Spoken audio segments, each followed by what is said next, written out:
You must know these sentence types, ठीक है। तो इन सेंटेंस टाइप को हम आइट्स में भी यूज़ करते हैं और इसी तरह स्पोकन इंग्लिश के लिए भी इसको यूज़ किया जाता है। रिटन इंग्लिश में भी ये बहुत ज़्यादा इंपॉर्टेंट है, ठीक है।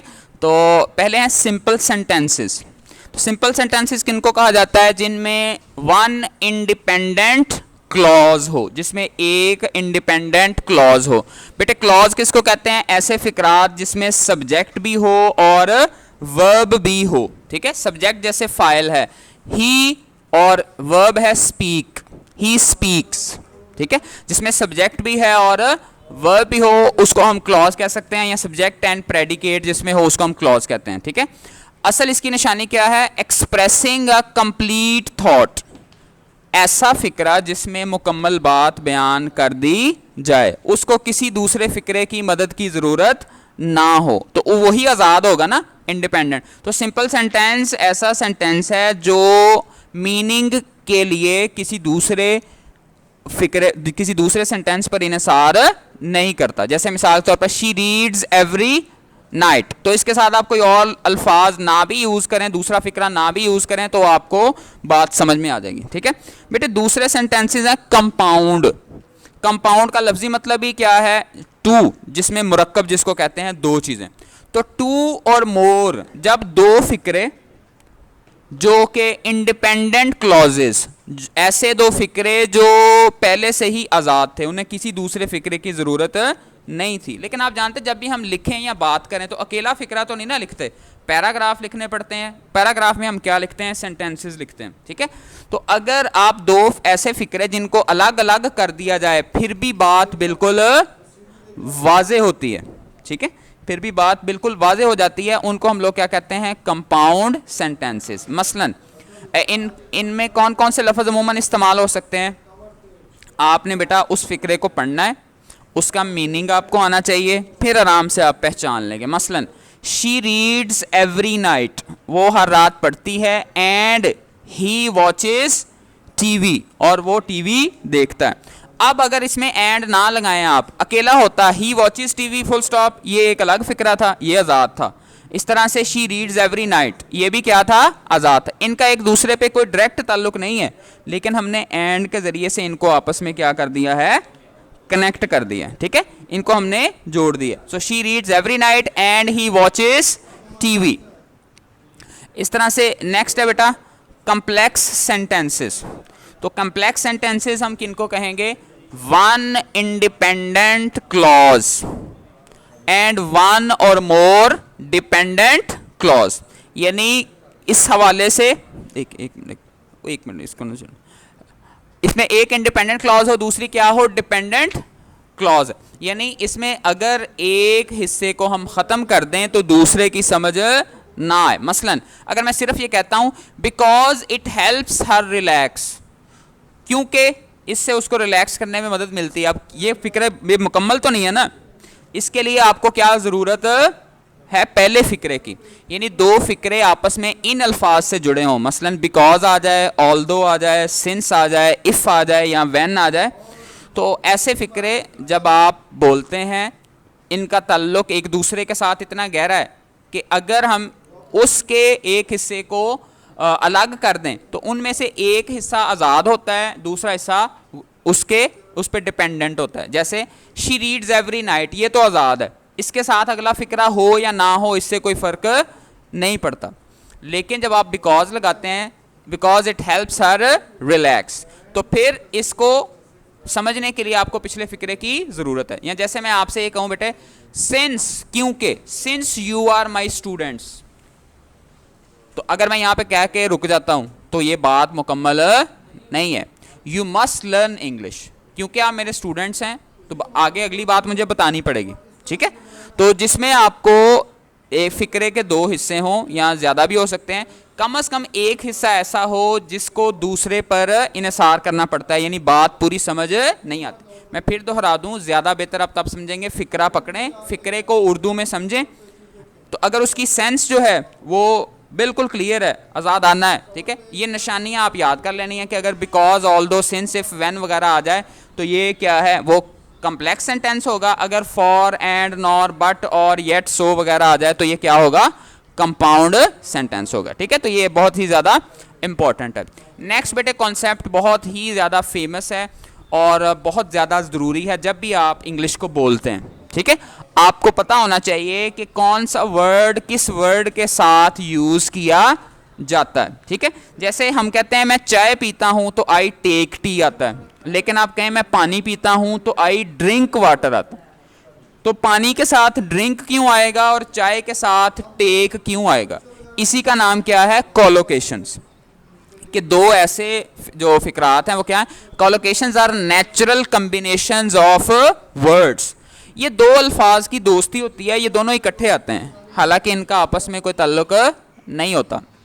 That native speakers commonly use together, दो फिक्रात जिनको वो इकट्ठे यूज करते हैं। मसलन वाटर के साथ हमेशा ड्रिंक को यूज करते हैं और टी के साथ हमेशा टेक को यूज करते हैं। तो इसका सादा लफ्जों में ये समझे, जब तक आप एक दफा पढ़ेंगे नहीं ना है कि कैसे यूज करना है, आपको वो समझ नहीं लगेगी। ठीक है, तो they make speech and writing sound more fluent and natural. तो ये बड़ा अच्छा बड़ा लगता है सुन के जब हम इस बात को पढ़ते हैं। ठीक है, तो इनमें दो जो इकट्ठे लफ्ज आते हैं वो इकट्ठे लफ्ज कई तरह के हो सकते हैं। एक किस्म क्या है कि एक हिस्सा वर्ब हो, दूसरा हिस्सा नाउन हो। मसलन डिसीजन, तो हम कहते हैं मैंने भी एक फैसला कर लिया है, तो आप क्या कहेंगे? I have made a decision. अगर कोई ये कहता है I have done a decision, तो फैसला करना, तो आप समझे उर्दू में करने का मतलब है डू, तो मैं कर देता हूं आई डिड अ डिसीजन, तो ये गलत हो जाएगा।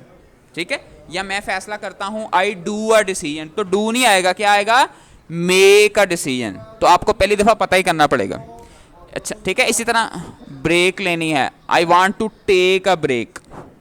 ठीक है, आप ये नहीं कह सकते I want to gain a break, I want to obtain a break, यानी अपनी मर्जी से इसका सिनोनिम नहीं आप यूज कर सकते, आपको यही लफ्ज यूज करना पड़ेगा।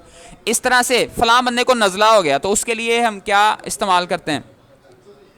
Catch a cold, catch a cold. अब ये कोई गेंद है जो उसने कैच कर ली है? नहीं, लेकिन आपको पता है कि ये यूज ही ऐसे होगा, तो पहली दफा तो पता ही करना पड़ता है ना कि ये अल्फाज नजले के लिए कोल्ड के साथ क्या लफ्ज है। आप ये नहीं कह सकते आई हैव अ कोल्ड, मुझे नजला हो गया, आई हैव अ कोल्ड, आप ये नहीं कहेंगे। I have caught a cold, मैंने ये कैच वाला लफ्ज जो है बेटा वो साथ साथ आपको आना पड़ेगा, ये बहुत ही ज़्यादा ज़रूरी है भाई। ठीक है, इसी तरह से बेटे एडजेक्टिव और नाउन भी इकट्ठे आ सकते हैं। कॉफ़ी, अगर कॉफ़ी बड़ी ज़बरदस्त और आपने क्या बनानी है?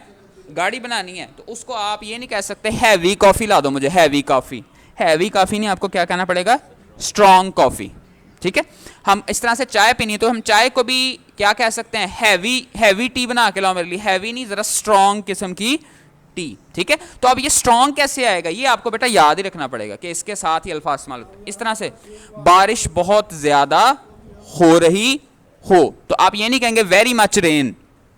ठीक है, आपको क्या कहना पड़ेगा? हैवी रेन, हैवी रेन, बहुत ज्यादा रेन के लिए। इस तरह से गहरी नींद, सोना। ठीक है, तो आप ये नहीं कह सकते लॉन्ग स्लीप, लंबी नींद सोया, लॉन्ग स्लीप नहीं, आपको क्या कहना पड़ेगा? Deep sleep, deep sleep. इस तरह बेटे तीसरा कॉम्बिनेशन क्या है? नाउन को नाउन के साथ भी हम इस्तेमाल कर सकते हैं। ठीक है, जैसे मिसाल के तौर पर ट्रैफिक, अगर ट्रैफिक फंसी हुई है तो आप ये नहीं कह सकते there is a traffic stop here, traffic stop, traffic रुकी हुई है, नहीं, क्या कहना पड़ेगा? ट्रैफिक जैम होगी। ठीक है, इस तरह से हम ये क्या कहते हैं? बिजनेस। अब बिजनेस के हवाले से जो आपका इरादा हो तो हम उसे क्या बिजनेस प्लान कहते हैं। तो अब आप ये नहीं कह सकते बिजनेस डिसीजन या बिजनेस इंटेंशन, आपको ये ऐसे ही कहना पड़ेगा। बिजनेस के साथ क्या यूज होता है? प्लान। तो इसका एक ही तरीका है, ज़्यादा से ज़्यादा इंग्लिश सुने और ज़्यादा से ज़्यादा इंग्लिश पढ़ें। पहली दफ़ा बेटा मैं दोबारा बता दूं, पता ही करना पड़ेगा। ठीक है, कि इसको क्या कहते हैं? बिजनेस प्लान वाला। नेक्स्ट जो है बेटा वो डाटा एनालिसिस। तो नेक्स्ट है बेटा ये डाटा एनालिसिस। ठीक है, डाटा एनालिसिस। कोई आप अगर चाहें ये नहीं कह सकते डाटा इवैल्यूएशन, ठीक है, या डाटा एग्जामिनेशन, बात तो वही है, लेकिन आपने वो यूज़ करना है जो इस्तेमाल होता है। आपको कैसे पता चलेगा क्या इस्तेमाल होता है? भाई पहली दफ़ा या तो आप किसी से सुनेंगे या आप फिर किसी किताब में पढ़ेंगे। तो इसका मतलब जितना ज़्यादा आपका इन अल्फाज से वास्ता होगा उतना आपको ज़्यादा पता चलेगा। इसी तरह बेटे वर्ब है और एडवर्ब है, ठीक है। उनके से लिए क्या जरूरत होता है, जैसे मिसाल के तौर पर कोई बंदा बड़ी अच्छी इंग्लिश बोलता है, ठीक है, तो अब आप इसमें ये क्या कह सकते हैं रवानी के साथ, तो स्पीक फ्लुएंटली, ठीक है, स्पीक फ्लुएंटली। तो फ्लो का लफ्ज स्पीक के साथ हम इस्तेमाल करते हैं। आपको ये क्या करना पड़ेगा, याद। आप ये नहीं कहेंगे ही स्पीक गुड इंग्लिश, तो गुड की बजाय आप ही स्पीक्स फ्लुएंटली, रवा इंग्लिश बोलता है, ये ज्यादा बेहतर है, ठीक है। इसी तरह से बेटे आप कहते हैं एहतियात के साथ ड्राइविंग करें, ठीक है, तो ड्राइव के साथ क्या लफ्ज, ड्राइव केयरफुली, ड्राइव केयरफुली। इसी तरह से इंतजार करें जी, वेट। अब वेट फॉर सम टाइम की बजाय क्या करना पड़ेगा आपको, वेट पेशेंटली, सब्र के साथ आप इंतजार करें, ठीक है। आप ये नहीं कह सकते वेट डीपली, बल्कि वेट पेशेंटली।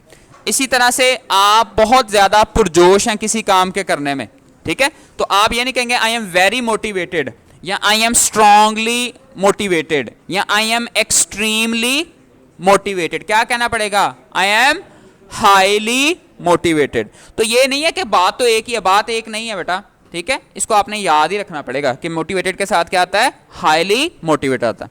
इसी तरह आप बहुत ज्यादा परेशान हैं, तो आप ये कहें आई एम वेरी कंसर्न्ड, या आई एम एक्सट्रीमली कंसर्न्ड। तो एक्सट्रीमली की बजाय आपने क्या कहना है, डीपली, क्या कहना पड़ेगा, डीपली कंसर्न्ड।